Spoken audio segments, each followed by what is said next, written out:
ঢাকা দক্ষিণ সিটি কর্পোরেশনের মেয়র পদে নির্বাচনে প্রার্থী হওয়ার ঘোষণা দিয়েছেন জাতীয় নাগরিক পার্টির সাবেক নেত্রী নীলা ইসরাফিল।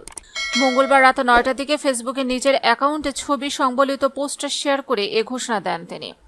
নীলা ইসরাফিল লেখেন, সবার ভালোবাসা ও অনুপ্রেরণায় আমি ঢাকা দক্ষিণ সিটি কর্পোরেশনের মেয়র নির্বাচনে প্রার্থী হওয়ার সিদ্ধান্ত নিয়েছি। আমি বিশ্বাস করি এটি পরিচ্ছন্ন, নিরাপদ ও বাসযোগ্য ঢাকা আমাদের অধিকার। আপনাদের দোয়া ও সমর্থন কামনা করছি। এরপর অ্যাকাউন্টে আরও দুটি পোস্ট করেন এনসিপির সাবেক নেত্রী। পোস্ট রেখে একটি পোস্টে তিনি লেখেন, কাকে ভোট দিতে চান, রাজাকারের বাচ্চাকে নাকি মুক্তিযুদ্ধকে যে ধারণ করে তাকে। আরেকটিতে লিখেন, আমি স্পষ্টভাবে বলতে চাই ঢাকা দক্ষিণ সিটি কর্পোরেশনকে আমি একটি শৃঙ্খলাবদ্ধ, স্বচ্ছ, উন্নত নগর হিসেবে গড়ে তুলবই। পাশাপাশি আমার নগরে থাকবে রাজাকার মুক্ত, কথা দিলাম।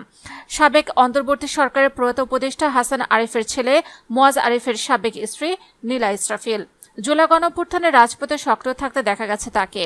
5 আগস্টে শেখ হাসিনা পালিয়ে যাওয়ার পর অভ্যুত্থানে নেতৃত্বদানকারী ছাত্রদের গড়া রাজনৈতিক দল এনসিপিতে যোগ দেন। এরপর বিভিন্ন রাজনৈতিক কর্মকাণ্ড দেখা গেছে তাকে।